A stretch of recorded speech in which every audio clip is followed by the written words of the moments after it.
दुर्गा चंडी माता ते काली माता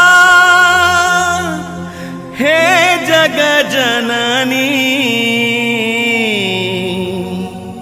हे अम्बे माइयो।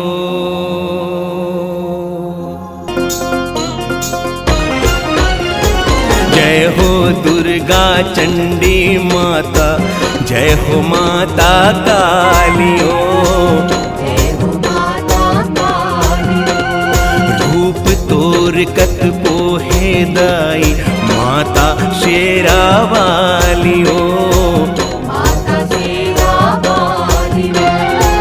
तोर शरण मां आयो मैया, तोर शरण मां आयो मैया।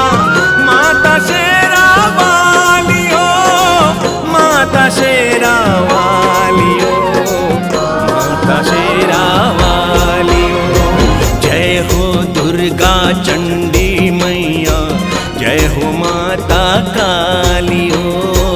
जय हो माता कालियो।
तोर पार कोनो नहीं पाए हैं, कौन हर पाही तोरे पार माँ।